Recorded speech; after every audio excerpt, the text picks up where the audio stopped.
Praise the Lord. ஆண்டவரும் உலகத்தின் இரட்சகருமாக இருக்கிற இயேசு கிறிஸ்துவின் ஈடு இணையற்ற நாமத்தில் நித்திய வெளிச்சம் டிவி சேனல் மூலமாக உங்கள் யாவரையும் சந்திப்பதில் நான் ஆண்டவருக்குள் மிகவும் மகிழ்ச்சி அடைகிறேன். நிச்சயமாய் ஆண்டவர் தம்முடைய மாறாத கிருபையை இரக்கத்தை நம் ஒவ்வொருவர் மேலும் தாராளமாய் பகிர்ந்து கொடுப்பாராக. இந்த நாள் கர்த்தருடைய வார்த்தையை கேட்பதற்கு முன்பதாக இருக்கிற இடத்துல ஒரு நிமிடம் கண்களை மூடி ஆண்டவரை நோக்கி பார்க்கலாம். ஆண்டவரே, எங்களோடு கூட பேசும். நீர் என்ன பேச விரும்புகிறீரோ அந்த வார்த்தை எங்களோடு கூட பேசும் என்று சொல்லி ஒரு நிமிஷம் கண்களை மூடி வாய்களை திறந்து ஆண்டவரை பார்த்து கேட்கலாமே. Thank you Jesus. உம்மை நாங்கள் உயர்த்துகிறோம், உம்மை ஸ்தோத்தரிக்கிறோம். நல்ல தகப்பனே, உம்மை நாங்கள் நன்றியோடு துதிக்கிறோம். ஆண்டவரே, நன்றியோடு துதிக்கிறோம். நல்ல தகப்பனே, நாங்கள் போற்றுகிறோம், புகழுகிறோம். உடைய வார்த்தைகளை நாங்கள் கேட்கும்போது ஆண்டவரே, உன்னதத்தில் நம்முடைய மகிமை எங்களை தொடுவதாக நாங்கள் செபிக்கிறோம். ஆண்டவரே, உம்முடைய கரம் எங்கள் நடுவில் வெளிப்படுவதாக நாங்கள் செபிக்கிறோம். ஆண்டவரே, உம்முடைய கரம் எங்கள் நடுவில் அசைவாடுவதாக நாங்கள் செபிக்கிறோம். ஆண்டவரே, இந்த நல்ல நேரத்தில் எங்களோடு என்ன பேச விரும்புகிறீரோ மாற்றமில்லாத உம்முடைய வார்த்தைகளை நீர் பேசுவீராக நாங்கள் செபிக்கிறோம். ஆண்டவரே, சத்துரு கொண்டு வருகிற எல்லா தடைகளையும் மாற்றி போடுவீராக. வார்த்தைகள் ஆண்டவரே தாராளமாய் வெளிப்படுவதாக. ஆண்டவரே, என்ன நோக்கத்தோடு எதிர்பார்ப்போடு உம்முடைய பிள்ளைகள் காத்திருக்கிறார்களோ அந்த நோக்கத்தை எதிர்பார்ப்பை நிறைவேற்றும் வண்ணத்தில் உம்முடைய இருதயத்தில் என்ன தோன்றுகிறதோ அதை நீர் பேசுவீராக நாங்கள் செபிக்கிறோம். நாங்கள் கேட்டு பலப்பட, இன்னும் உமக்குள்ளாக ஒன்று கூட ஊண்ட கட்டப்பட என் தேவன் கிருபை தருவீராக. எல்லா தடைகளையும் மாற்றி போடும். உம்முடைய நாமம் மட்டும் மகிமைப்படட்டும். உம்முடைய கரத்தில் தாழ்த்துகிறோம். பெரிய காரியங்கள் செய்யும் இயேசுவின் நாமத்தில் ஜெபிக்கிறோம் பிதாவே. ஆமென், ஆமென், ஆமென். நாம் தொடர்ந்து கர்த்தருடைய வார்த்தைகளை தியானிக்கலாம். இந்த நாளிலும் என்ன வார்த்தையை பேச வேண்டும் என்று சொல்லி தேவ சமூகத்திலே ஜெபித்து காத்திருந்த போது என்னுடைய உள்ளத்தில் கர்த்தர் வைத்த வார்த்தை எடுத்து வாசிக்கலாம். ஏசாயா தீர்க்க தரிசன புஸ்தகம் அதனுடைய 52ஆம் அதிகாரம் 1-2 வசனங்கள் நான் வாசிக்கிறேன். எழும்பு, எழும்பு சீயோனே, உன் வல்லமையை தரித்துக்கொள். பரிசுத்த நகரமாகிய எருசலேமே, உன் அலங்கார வஸ்திரங்களை உடுத்திக்கொள். விருத்த சேதனம் இல்லாதவனும் அசுத்தனும் இனி உன்னிடத்தில் வருவதில்லை. தூசியை உதறிவிட்டு எழுந்திரு. எருசலேமே வீற்றிரு. சிறைப்பட்டு போன சீயோன் குமாரத்தியே, உன் கழுத்தில் உள்ள கட்டுகளை அவிழ்த்து விடு என்கிற வசனங்கள். அன்பு தேவ பிள்ளைகளே, இந்த நல்ல நேரத்திலும் கூட எழும்பு, எழும்பு என்கிறதான தலைப்பில் கர்த்தருடைய வார்த்தைகளை நான் பகிர்ந்து கொள்ள விரும்புகிறேன். கர்த்தர் நமக்கு கிருபை தருவாராக, நம்மோடு கூட பேசுவாராக. இந்த வார்த்தை தெரியும். ஏசாயா தீர்க்கதரிசி மூலமாக சீயோனுக்கு ஆண்டவர் வார்த்தையை சொல்லுகிறார். சீயோனே, நீ எழும்பு, நீ எழும்பு, உன் வல்லமையை தரித்து கொண்டு நீ எழும்பு. ஆண்டவர் உன்னை எழுப்பிவிட விரும்புகிறார். தூசியை உதறிவிட்டு எழும்பு என்று சொல்லி சீயோனை பார்த்து ஆண்டவர் தீர்க்க தரிசனம் உரைக்கிறதை நாம் இங்கே பார்க்கிறோம். சீயோன், சீயோன் எருசலேம் என்றால் வேதாகமத்தில் கர்த்தருடைய நகரத்தை, தேவனுடைய ராஜ்யத்தையும் தேவன் வாசம் பண்ணுகிற இடத்தையும் குறிக்கிற ஒரு சம்பவம் என்று சொல்லி நாம் பார்க்கிறோம். சீயோன் என்றால், எருசலேம் என்றால் தேவனுடைய வாசஸ்தலம், தேவன் தங்குகிற இடம் என்று சொல்லி அர்த்தம். சீயோன் என்பது எபூசியரின் கோட்டை. தாவீது கைப்பற்றின பின்பு அது தாவீதின் நகரம் என்று சொல்லி அழைக்கப்பட்டது. வேதாகமத்தில் நாம் அதை வாசிக்கலாம். தாவீது கைப்பற்றும்படி போகும்போது எபூசியருடைய கோட்டையை கைப்பற்ற முடியாது என்று ஒரு கூட்டம் சொன்னபோது ஆண்டவர் அதை கைப்பற்றவும் அந்த நகரத்திற்கு இது தாவீதின் நகரம், சிட்டி ஆஃப் டேவிட் என்று சொல்லி பெயர் வைக்கிற அளவுக்கு கர்த்தர் அப்படிப்பட்ட ஒரு அனுக்கிரகத்தை தாவீதுக்கு உண்டு பண்ணினான் என்பதை நாம் வேதாகமத்தில் வாசிக்க முடியும். கிட்டத்தட்ட 150 முறை சீயோன் என்கிற வார்த்தை வேதாகமத்தில் பயன்படுத்தப்பட்டுள்ளது. இஸ்ரவேல் அசீரியா மற்றும் பாபிலோனிய சிறையிருப்பில் அகப்பட்டு எல்லாம் முடிந்தது, இனி ஒரு நன்மையும் காண முடியாது, எல்லாம் முடிந்தது என்கிறதான ஒரு நிலைப்பாட்டில் இருக்கும்போது, எதிர்காலம் நஷ்டப்பட்டு போய்விட்டது, இனி எந்த விடுதலைகளையும் காண முடியாது, எதிர்காலம் இல்லை என்கிற ஒரு சூழ்நிலையில் அகப்பட்டு இருக்கும்போது தான் இனி நாங்கள் தேவனுடைய செயலை காண முடியாது என்கிற ஒரு அவல நிலையில், ஒரு பரிதாப நிலையில் இருக்கும்போது தான் ஆண்டவர் தீர்க்கதரிசியை கொண்டு சொல்லுகிறார், எழும்பு சீயோனே, உன் வல்லமையை தரித்துக்கொள், உன் வல்லமையை தரித்துக்கொள், தூசியை உதறிவிட்டு எழும்பு என்று சொல்லி ஆண்டவர் தீர்க்கதரிசியை கொண்டு இந்த வார்த்தையை பேசுகிறார். அன்பு தேவ பிள்ளைகளே, இந்த வார்த்தைகளை கேட்கும்போது ஒருவேளை எல்லாம் முடிந்து விட்டது, இனி எதிர்காலம் இல்லை, இனி எங்கே போவேன்னு எனக்கு தெரியல, என்னுடைய பாதை இனி எப்படி அமைக்கப்பட போகிறதுன்னு தெரியல, எப்படி குடும்பத்தை நடத்த போகிறேன்னு தெரியல, வேலை இழந்திருக்கிறேன், எல்லாவற்றையும் இழந்திருக்கிறேன், என்னுடைய எதிர்காலத்தை நஷ்டமான ஒரு சூழ்நிலை நான் நிற்கிறேன், எதிர்காலம் இனி எனக்கு உண்டா அப்படிங்கிற ஒரு கேள்விக்குறியில் இருக்கிறேன், இனி இப்படியே தான் காற்றடிக்கிற வாக்கில் படகை நாங்கள் விட்டோம் என்று சொன்னது போல நாங்கள் அப்படியே போகிற வாக்கிலே போகட்டும், போகிற போக்கிலே போகட்டும், அப்படியே வாழ்ந்துட்டு போயிடுவோம் அப்படிங்கிற மாதிரி ஒரு நிலையில் நீங்கள் நிற்பீங்கன்னா, இந்த வார்த்தையை கேட்டுக்கொண்டிருப்பீங்கன்னா, ஆண்டவர் சொல்லுகிறார், அப்படி முடங்கி விடுவதற்கு உங்களை அழைக்கவில்லை. நீங்கள் எழும்பி செயல்படுங்கள் என்று சொல்லி கர்த்தர் சொல்லுகிறார். நீங்கள் எழும்புங்கள் அப்படி என்று சொல்லி ஆண்டவர் சொல்லுகிறார். இந்த இஸ்ரவேல் ஜனங்களும் அப்படிப்பட்ட ஒரு நிலைமையில தான் இருக்கிறார்கள். ஒரு அடிமைத்தனத்துக்குள்ளாக பாபிலோனிய சிறையிருப்புக்குள்ளாக போகும்போது அங்கே அவர்கள் யோசிக்கிறார், இனி இனி இனி எந்த வாய்ப்பும் இல்லை, இனி எதிர்காலம் இல்லை, இனி ஏதோ ஒரு அடிமைத்தனத்தில் ஒரு ராஜாவின் கட்டுப்பாட்டிற்குள்ள தான் நான் வாழ்ந்து கொண்டிருக்க வேண்டும். ஆனால் வேதத்தில் சொல்லப்பட்டிருக்கிறது, இஸ்ரவேலை ஆசீர்வதிப்பதே கர்த்தருக்கு பிரியம். இஸ்ரவேலை குறித்து பயங்கர திட்டங்களை ஆண்டவர் வைத்திருக்கிறார். எகிப்தில் அடிமையாய் இருந்த ஜனங்களை அடிமையாய் இருப்பதற்காக தெரிந்து கொள்ளவில்லை, நீங்கள் விடுவிக்கப்பட வேண்டும் என்று சொல்லி பலமான விடுதலைகளை கர்த்தர் செய்கிறார். ஒரு தீர்க்கதரிசி அழைத்து இவர்களை சபிக்க வேண்டும் என்று சொல்லி தீர்மானித்த போது அந்த தீர்க்கதரிசி சொல்லுகிறார், சபிப்பதற்கல்ல ஆசீர்வதிக்கும்படியே கட்டளை பெற்றேன். இஸ்ரவேலை ஆசீர்வதிப்பதே கர்த்தருக்கு பிரியம் என்று சொல்லி அவர் சொல்லுகிறார். அப்படியானால் இஸ்ரவேலை குறித்து மிகப்பெரிய திட்டங்கள் கர்த்தர் வைத்திருக்கிறார். இஸ்ரவேலை குறித்து மிகப்பெரிய நோக்கத்தை கர்த்தர் வைத்திருக்கிறார். இஸ்ரவேலை குறித்து மிகப்பெரிய எதிர்காலத்தை வைத்திருக்கிறார். ஆனால் இவருடைய சில குணாதிசயங்கள்னால இப்பொழுது சிறையிருப்புக்கு ஆண்டவர் ஒப்பு கொடுத்திருக்கிறார். இந்த நேரத்தில் இஸ்ரவேலின் முறையீடு என்னவா இருக்கிறது என்று சொன்னால், என்ன முறையிடுகிறார் என்று சொன்னால், எங்களுடைய எதிர்காலம் நஷ்டப்பட்டு போய்விட்டது, நாங்கள் முடங்கி கிடக்கிறோம், சிறையிருப்புக்குள்ளாக இருக்கிறோம். அப்படிப்பட்ட ஒரு நிலையில் இருக்கும்போது தான் ஆண்டவர் தீர்க்கதரிசி அனுப்பி சொல்லுகிறார், எழும்பு எழும்பு சீயோனே, உன் வல்லமையை தரித்துக்கொள். பரிசுத்த நகரமாக எருசலேமே, உன் அலங்கார வஸ்திரங்களை உடுத்திக்கொள். விருத்த சேதனம் இல்லாதவனும் அசுத்தனும் இனி உன்னிடத்தில் வருவதில்லை. தூசியை உதறிவிட்டு எழுந்திரு. எருசலேமே வீற்றிரு. சிறைப்பட்டு போன சீயோன் குமாரத்தியே, உன் கழுத்துள்ள கட்டுகளை அவிழ்த்து விடு என்று சொல்லுகிறார். அன்பு தேவ பிள்ளைகளே, நம்மை பார்த்து ஆண்டவர் அதே வார்த்தை தான் சொல்லுகிறார். நம்ம இனி இனி இனி கழுத்துகளில் கட்டுகள் இல்லை, இனி அசுத்தன் வருவது இல்லை, இனி தூசிகள் நம்மை படிய பண்ணுவதில்லை, சிறையிருப்புகள் இனி நமக்கு இல்லை, எல்லாவற்றையும் உதறிவிட்டு எழுந்திரு என்று சொல்லுகிறார். எதுவும் உன்னை முடக்கி விடும்படி உன்னை விட்டு கொடுக்காதே. நீ எழுந்திரு, எழுந்து செயல்படு, நீ எழுந்திரு, ஆண்டவர் உன்னை எழுந்திரு என்று சொல்லுகிறதை பார்க்கிறோம். எழும்ப முடியாமல் சீயோனுக்கு மேலே படிந்த தூசி என்ன என்பதை நாம் தியானித்து நாம் ஜெபிக்கலாம். கர்த்தர் நமக்கு கிருபை தருவார். இப்படிப்பட்ட தூசிகள் நம்முடைய வாழ்க்கையிலும் இருக்குமானால் அதை உதறிவிட்டு எழும்புவோம். கர்த்தர் நம்மை வல்லமையாய் பயன்படுத்துவாராக. வல்லமையாய் அவருடைய ராஜ்யத்திற்கு என்று சொல்லி நம்மை கொண்டு பெரிய காரியங்கள் செய்வாராக. 1 சாமுவேல் 7ஆம் அதிகாரம் அதனுடைய 7வது வசனத்தை வாசிக்கும் பொழுது அங்கே சொல்லப்பட்டிருக்கிறது, இஸ்ரவேல் புத்திரர் மிஸ்பாவிலே கூடி வந்ததை பெலிஸ்தர் கேள்விப்பட்ட போது பெலிஸ்தரின் அதிபதிகள் இஸ்ரவேலுக்கு விரோதமாக எதிர்த்து வந்தார்கள். அதை இஸ்ரவேல் புத்திரர் கேட்டு பெலிஸ்தர் நிமித்தம் பயப்பட்டு சாமுவேலை நோக்கி, நம்முடைய தேவனாகிய கர்த்தரங்களை பெலிஸ்தரின் கைக்கு நீங்களாக்கி ரட்சிக்கும்படிக்கு எங்களுக்காக அவரை நோக்கி ஓயாமல் வேண்டிக் கொள்ளும் என்றார்கள். இந்த இஸ்ரவேல் ஜனங்கள் இந்த சீயோன் எழும்ப முடியாதபடி அங்கே அவர்களுக்கு மேல் படிந்த தூசி என்னவென்று சொன்னால், பயம் என்கிற ஒரு தூசி இஸ்ரவேலுக்கு மேல் படிந்து கிடந்ததை பார்க்கிறோம். அங்கே சொல்லப்பட்டிருக்கிறது, பெலிஸ்தரின் அதிபதிகள் இஸ்ரவேலுக்கு விரோதமாக எதிர்த்து வந்தபோது அதை இஸ்ரவேல் புத்திரர் கேட்டு பெலிஸ்தர் நிமித்தம் பயந்தார்கள். ஒரு ஒரு ஒரு ஒரு பெலிஸ்த சேனை எழும்பி வருகிறது என்பதற்காக இஸ்ரவேல் பயப்பட வேண்டும் என்கிற எந்த அவசியமும் இல்லை. ஏனென்று சொன்னால், இஸ்ரவேல் ஜனங்கள் அவர்களுக்கு பட்சத்தில் கொண்டிருக்கிற தேவன் அவர் ஜீவனுள்ள தேவன். அவர் யுத்தங்களிலே பராக்கிரமம் உள்ளவர்.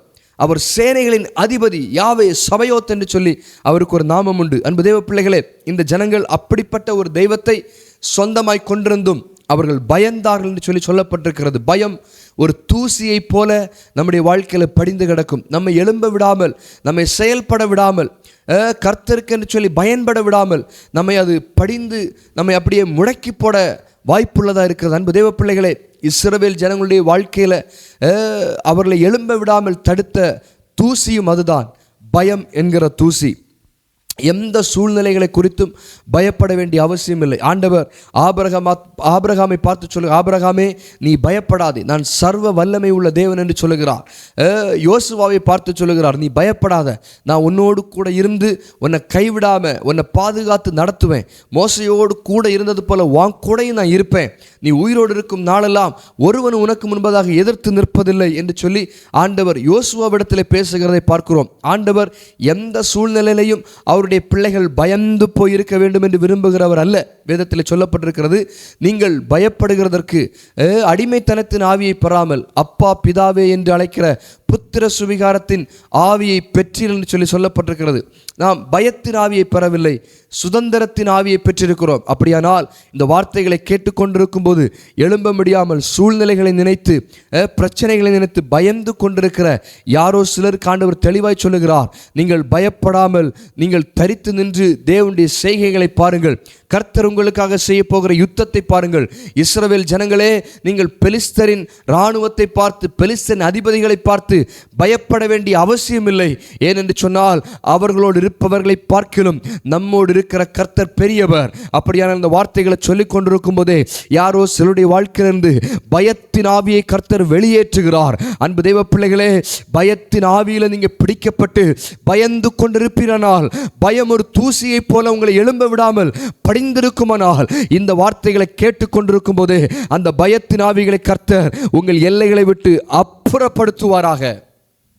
பயம் ஒரு தூசி என்பதை நீங்கள் மறந்து போய்விடக்கூடாது. இரண்டாவது, இந்த ஜனங்கள் எழும்ப விடாமல் இவர்கள் மேல் படிந்த தூசி என்னவென்று சொன்னால், 2 ராஜாக்களின் புஸ்தகம் அதனுடைய 17ஆம் அதிகாரம் 7, 8, 9 வசனங்களை வாசிக்கும் பொழுது அங்கே ஒரு காரியம் அழகாக சொல்லப்பட்டிருக்கிறது. 2 ராஜாக்களின் புஸ்தகம் 17ஆம் அதிகாரம் அதனுடைய 7, 8, 9 வசனங்கள் நான் வாசிக்கிறேன்.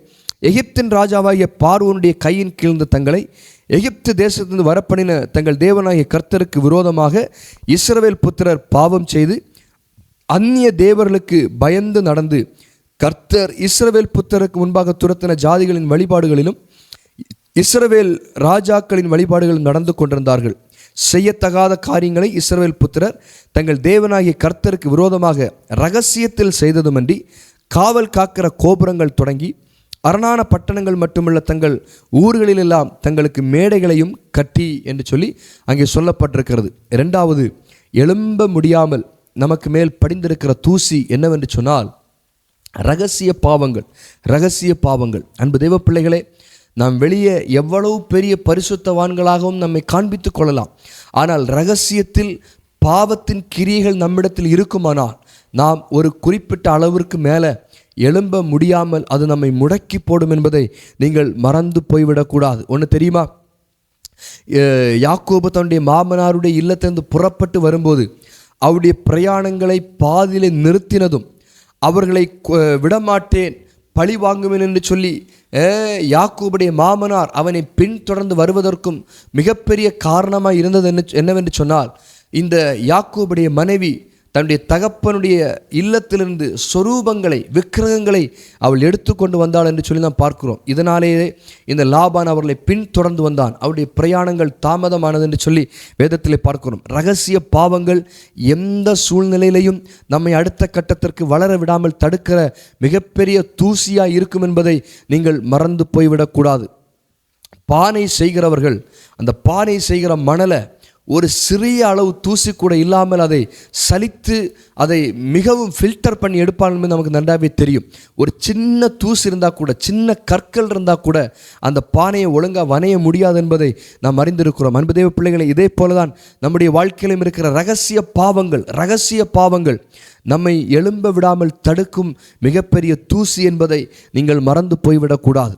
நிறைய பேர் இப்படி வெளி வேஷமாய் திரிவார்கள். பைபிளில் வேதத்தில் வார்த்தை இப்படி சொல்லப்பட்டிருக்கிறது, மனுஷன் வேஷமாகவே திரிகிறான், விருதாவாய் சஞ்சலப்படுகிறான் என்று சொல்லி வேதத்தில் சொல்லப்பட்டிருக்கிறது. அப்படியானால் இந்த வார்த்தைகளை கேட்டுக்கொண்டிருக்கும் போது நம்முடைய வாழ்க்கையில் இரகசிய பாவங்கள் யாருக்கும் தெரியாமல் நாம் இரகசியமாய் செய்கிற பாவங்கள் இருக்குமானால் அந்த பாவங்களை விட்டு அந்த பாவங்களை உதறி போடுவதற்கு நீங்கள் மிகவும் ஜாக்கிரதை உள்ளவர்களாக இருங்கள். என்னென்று சொன்னால், தூசியை உதறிவிட்டு எழுந்திரு என்று சொல்லி வேதம் சொல்லுகிறது. எனவேதான் நாம் நம்மை எழும்ப விடாமல் நம்மை முடக்கிப்படுகிற தூசிகள் எது என்று நாம் தியானித்து கொண்டிருக்கிறோம். ஒன்று, பயம் ஒரு தூசி. இரண்டாவது, இரகசிய பாவம் ஒரு தூசி என்பதை நீங்கள் மறந்து போய்விடக்கூடாது.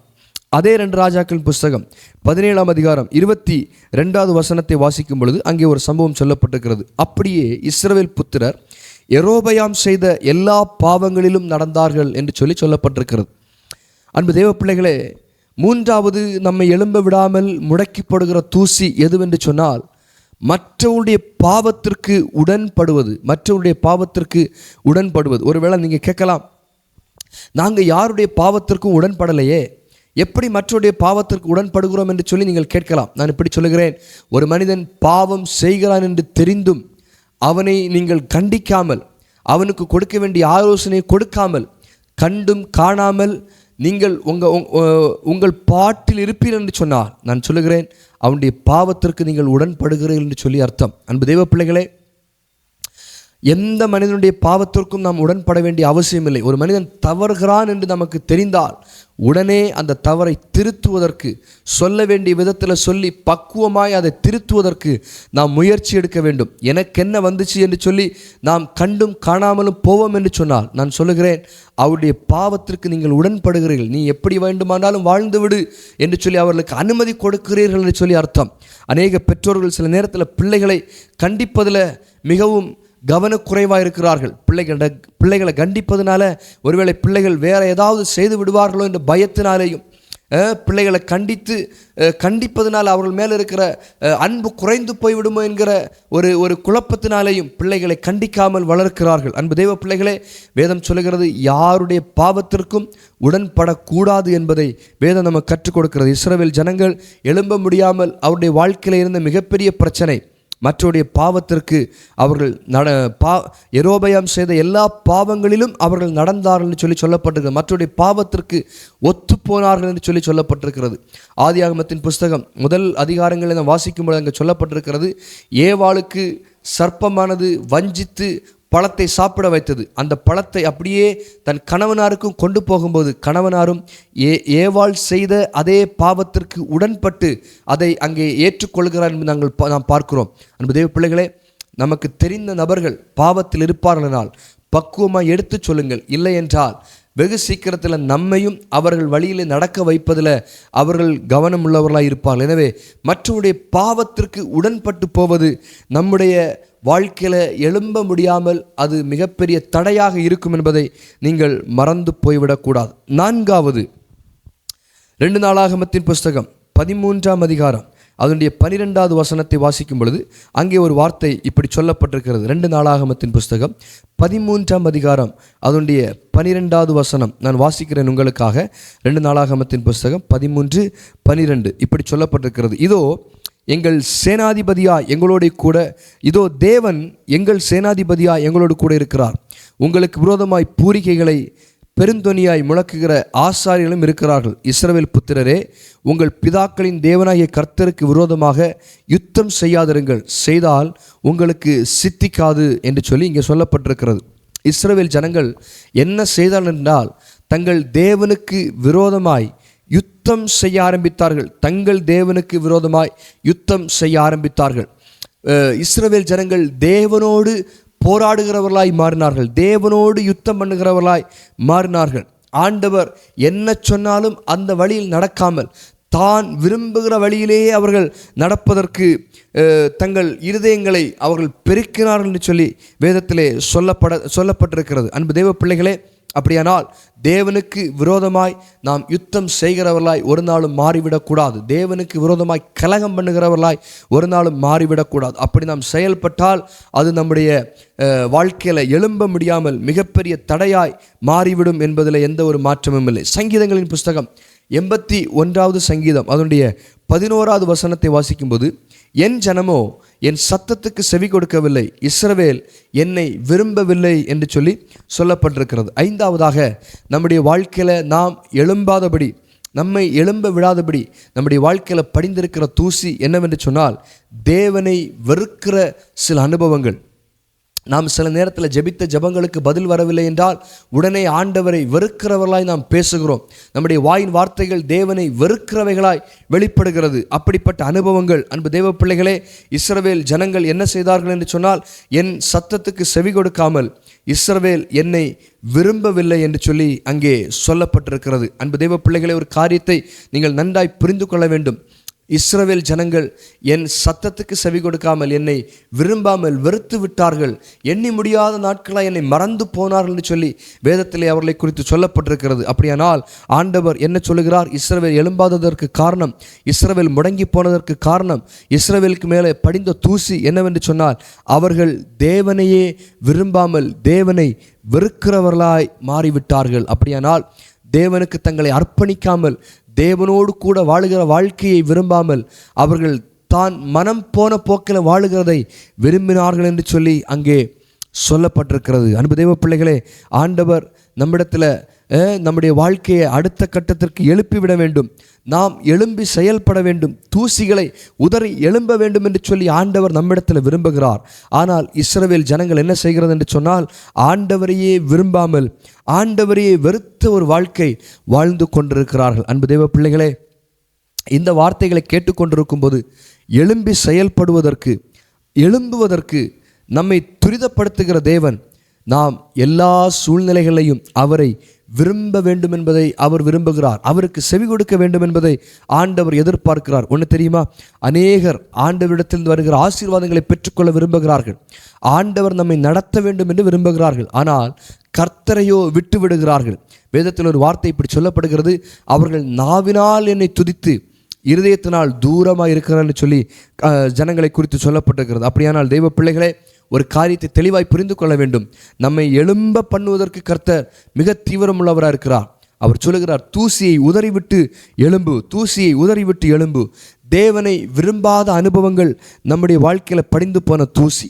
ஆறாவது, எரேமியா 2ஆம் அதிகாரம் அவருடைய 2வது 3வது வசனங்களை வாசிக்கும் பொழுது, நீ போய் எருசலேமின் செவி கேட்கும்படி கூப்பிட்டு சொல்ல வேண்டியது என்னவென்றால், விதைக்கப்படா தேசமாகிய வனாந்தரத்திலே நீ என்னை பின்பற்றி வந்த உன் இளவயதின் பக்தியையும் நீ வாழ்க்கைப்பட்ட போது உனக்கு இருந்த நேசத்தையும் நினைத்திருக்கிறேன் என்று கர்த்தர் சொல்லுகிறார். இஸ்ரவேல் கர்த்தருக்கு பரிசுத்தமும் அவருடைய விளைவின் முதற் பலனுமாய் இருக்கிறது. அதை பட்சித்த யாவரும் குற்றவாளிகளானார்கள், பொல்லாப்பு அவர்கள் மேல் வந்ததென்று கர்த்தர் சொல்லுகிறார்.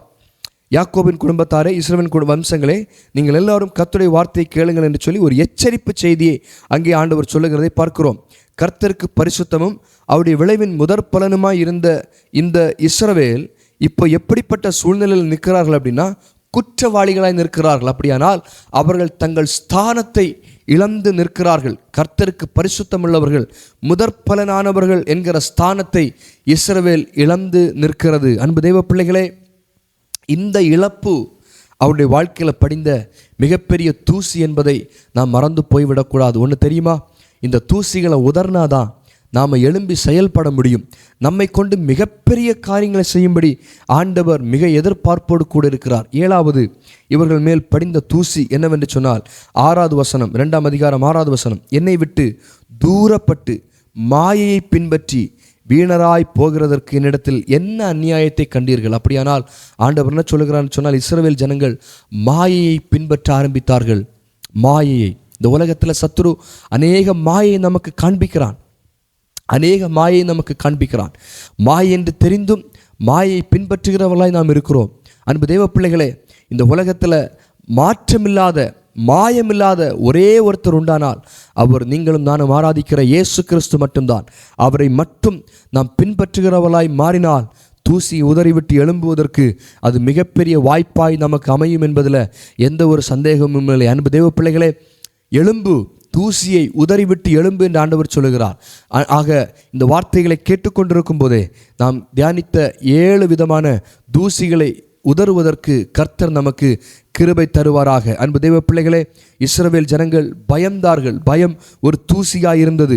இஸ்ரவேல் ஜனங்கள் இரகசிய பாவங்களை செய்தார்கள். இரகசிய பாவம் ஒரு தூசியாய் இருந்தது. மற்றவர்கள் பாவத்தில் நடந்தார்கள், மற்றவருடைய பாவத்திற்கு உடன்பட்டார்கள். அந்த அனுபவம் ஒரு தூசியாய் இருந்தது. கர்த்தருக்கு விரோதமாக யுத்தம் செய்தார்கள், அது ஒரு தூசியாய் இருந்தது. தேவனை விரும்பாமல் வெறுத்து போனார்கள், தேவனுக்கு செவி கொடுக்காமல் வாழ்ந்தார்கள், அது அவர்களை எழும்ப விடாமல் அவருடைய வாழ்க்கையில் ஒரு தூசியாய் இருந்தது. தன் ஸ்தானத்தை இழந்தார்கள், மாயையை பின்பற்றி வீணராய் போனார்கள் என்று சொல்லி அங்கே சொல்லப்பட்டிருக்கிறது. அன்பு தெய்வ பிள்ளைகளே, இஸ்ரவேல் ஜனங்களைப் போல நாமும் மாயையை பின்பற்றாமல் தூசியை உதறிவிட்டு எழும்ப நம்மை அர்ப்பணிப்போம். கர்த்தர் நமக்கு கிருபை தருவாராக. இருக்கிற இடத்துல ஒரு நிமிஷம் கண்களை மூடி ஆண்டவரே, எங்களை எழும்ப பண்ணுவீராக, எங்களை எழும்ப பண்ணுவீராக. எதிர்காலத்தை நஷ்டப்படுத்தினாலும் அவர்கள் வாழ்ந்து கொண்ட வாழ்க்கை தேவன் விரும்பாத ஒரு வாழ்க்கை என்று பார்க்கிறோம். சிறைப்பட்டு போனாலும் மனம் திரும்பாத ஒரு வாழ்க்கை வாழ்ந்து கொண்டிருந்தார்கள். பாபிலோனில் அடிமைப்பட்டு போனாலும் அவர்களுடைய வாழ்க்கையெல்லாம் தேவனை தேட வேண்டும் என்கிற எண்ணத்தில் இல்லை என்று சொல்லி நாம் வேதத்தில் பார்க்கிறோம். ரகசிய பாவங்களும் இஸ்ரவேல் ஜனங்களுடைய வாழ்க்கையில் வெளிப்பட்ட பயமும் எழும்ப முடியாமல் அவர்களை அடக்கி போட்ட ஒரு தூசியாய் காணப்பட்டது என்று சொல்லி நாம் வேதத்தில் வாசிக்க கேட்டோம். அன்பு தேவ பிள்ளைகளே, இருக்கிற இடத்துல ஒரு நிமிஷம் கண்ண மூடி எழும்புவதற்கு அழைக்கப்பட்டவர்கள், தேவனுடைய பட்சத்தில் நின்று யுத்தம் பண்ணுவதற்கு அழைக்கப்பட்டவர்கள், தேவனுடைய கரத்தின் கருவிகளாய் இருப்பதற்கு அழைக்கப்பட்ட நாம் இன்று ஏதோ சூழ்நிலைகளில் தூசி படிந்து உபயோகமற்றவர்களாய் இருக்கிறோமே. ஆண்டவர் நம்மை திரும்ப எழும்பும்படி அவர் வலியுறுத்துகிறார், வற்புறுத்துகிறார், கட்டாயப்படுத்துகிறார். திரும்ப எழும்பு சீயோனே, நீ எழும்பு. நீ தூசியை உதறிட்டா போதும், நீ எழும்பி செயல்பட முடியும். நீ தூசியை உதறிட்டு எழும்புனா உன் கழுத்தில் இருக்கிற கட்டுகள் எல்லாம் அவிழ்க்கப்படும். நீ இன்னும் ஆண்டவருக்கு பிரயோஜனமுள்ள ஒரு சன்னதியாய் நீ தேசத்தில் நிலைநிற்க முடியும் என்று சொல்லி ஆண்டவர் சீயோனை பார்த்து சொன்னார். இந்த நல்ல நேரத்திலும் நம்மை பார்த்து அதைத்தான் சொல்லுகிறார், எழும்பு. அர்ப்பணிக்கலாமா? ஆண்டவரே, உம்முடைய கரத்தில் எங்களை அர்ப்பணிக்கிறோம், உம்முடைய வார்த்தைக்கு எங்களை அர்ப்பணிக்கிறோம். இதெல்லாம் ஒரு தூசியை போல படிந்து எங்களை எழும்ப விடாதபடி தடுத்து கொண்டிருக்கிறத நாங்கள் தியானித்தோம். ஆண்டவரே, இந்த வார்த்தைகளை கேட்டுக்கொண்டிருக்கும் போதே இந்த தூசிகளை உதறுவதற்கு தேவன் கிருபை தருவீராக. நாங்கள் எழும்ப வேண்டியவர்கள் ஆண்டவரே, நாங்கள் முடங்கி கிடக்க வேண்டியவர்கள் அல்ல. நாங்கள் எழும்பி காரியத்தை நடப்பிக்கத்தக்கதாய், இந்த தூசிகளை உதரத்தக்கதாய் ஒரு உன்னத பலன் எங்கள் மேல் கட்டவிழ்க்கப்படுவதாக, உன்னத ஆரோக்கியம் எங்கள் மேல் கட்டவிழ்க்கப்படுவதாக, தெய்வீக ஆளுகை எங்கள் மேல் கட்டவிழ்க்கப்படுவதாக. எல்லா தடைகளையும் கர்த்தர் மாற்றி போடுகிறதற்காக எமக்கு நன்றி ஆண்டவரே. யார் யார் எழும்ப முடியாமல் தூசி படிந்து போன அனுபவத்தில் இருக்கிறார்களோ எல்லாருடைய வாழ்க்கையிலையும் இந்த வார்த்தைகளை பேசிக் கொண்டிருக்கும் போதே உம்முடைய அற்புதத்தின் கரம் வெளிப்படுவதாக நாங்கள் செபிக்கிறோம். தடைகள் உடைவதாக நாங்கள் செபிக்கிறோம். கால்கள் பலப்படுவதாக நாங்கள் செபிக்கிறோம். சிந்தை கூர்மையாவதாக நாங்கள் செபிக்கிறோம். நீர் அற்புதம் செய்கிறதற்காய் நன்றி ஆண்டவரே. உம்முடைய பிள்ளைகள் ஒவ்வொருவரும் எழுந்து செயல்பட தேவன் கிருபை தருவீராக. நீர் அதை விரும்புகிறீர். நாங்கள் முடங்கி கிடப்பதை விரும்பலை, எழும்புகிறதை விரும்புகிறீர். அடுத்த கட்டத்திற்கு நகருவதை விரும்புகிறீர். அந்த விருப்பத்தை நிறைவேற்ற கிருபை தாரும். நம்முடைய பரிசுத்த கரத்தில் தாழ்த்துகிறோம். நீர் மட்டும் மகிமைப்படும். இயேசுவின் நாமத்தில் ஜெபிக்கிறோம் நல்ல பிதாவே. ஆமேன், ஆமேன், ஆமேன்.